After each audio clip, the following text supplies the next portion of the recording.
नमस्कार, मैं आपके साथ ज्योतिका। आइए रुक करते हैं फटाफट खबरों की ओर।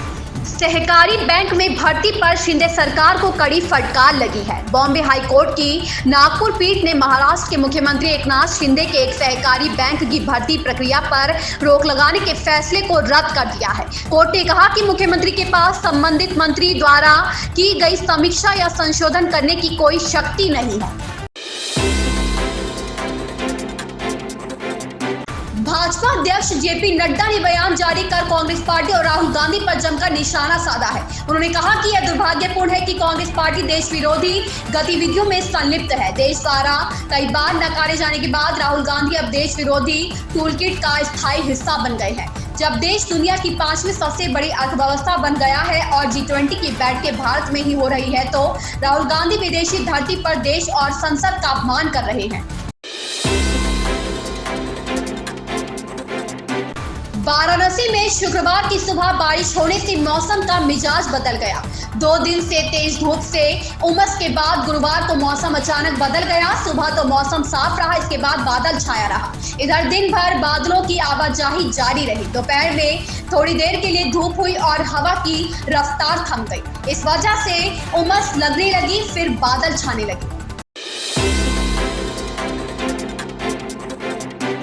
उत्तराखंड के रुद्रपुर में नेशनल हाईवे 87 किनारे स्थित लोहिया मार्केट से अतिक्रमण हटाने को लेकर बवाल हो गया। गुरुवार रात प्रशासन की टीम अतिक्रमण हटाने पहुंची तो आंदोलित व्यापारियों में खलबली मच गई। देर रात डीडी चौक पर भारी संख्या में व्यापारी एकत्र हुए। प्रशासन ने दुकानें तोड़ने की मुनादी कराई तो कई व्यापारी बिलक उठे। देखते देखते दुकानें खाली होने लगी, जिसके बाद वहां धारा 144 लागू कर दी गई।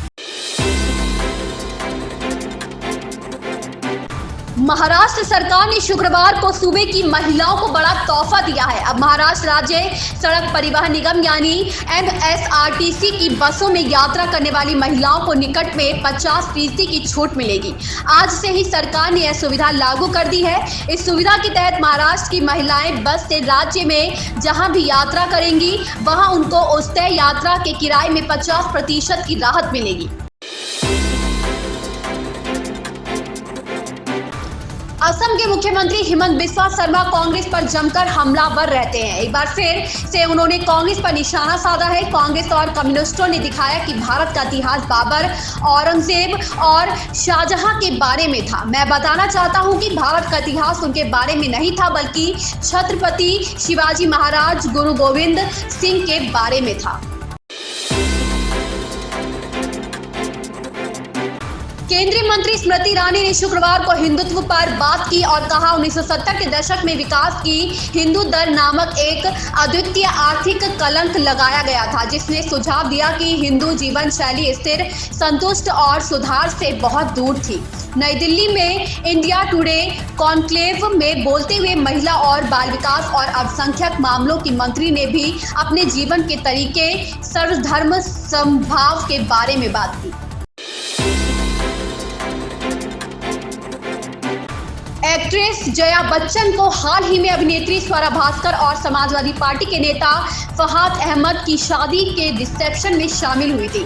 वहीं अब शादी के रिसेप्शन का एक वीडियो सोशल मीडिया पर वायरल हो रहा है, जिसमें जया बच्चन टीएमसी नेता डेरेक ओ ब्रायन के साथ सीढ़ियों से उतरते हुए नजर आ रही है। इस दौरान उन्होंने कांग्रेस नेता शशि थरूर से भी बातचीत की है।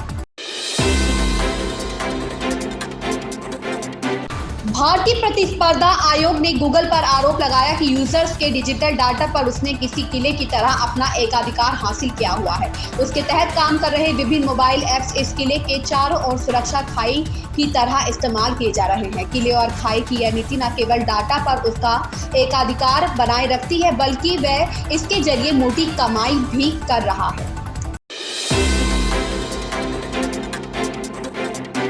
बागेश्वर धाम के कथावाचक पंडित धीरेन्द्र कृष्ण शास्त्री का महाराष्ट्र में 2 दिवसीय कथावाचन कार्यक्रम आयोजित होना है, लेकिन इसके पहले ही उनके कार्यक्रम को लेकर विरोध शुरू हो गया है। महाराष्ट्र कांग्रेस के अध्यक्ष नाना पटोले ने सीएम एकनाथ शिंदे को पत्र लिखकर 18-19 मार्च को मुंबई में बागेश्वर धाम प्रमुख धीरेन्द्र शास्त्री के कार्यक्रम की अनुमति नहीं देने को कहा है। उन्होंने लिखा, महाराष्ट्र एक प्रगतिशील राज्य है और अंधविश्वास फैलाने वाले व्यक्ति जाति का राज्य में कोई स्थान नहीं है। अगर मुंबई में बागेश्वर महाराज के कार्यक्रम होते हैं तो हम उनका विरोध करेंगे। इन खबरों में इतना ही, बने रहिए हमारे साथ।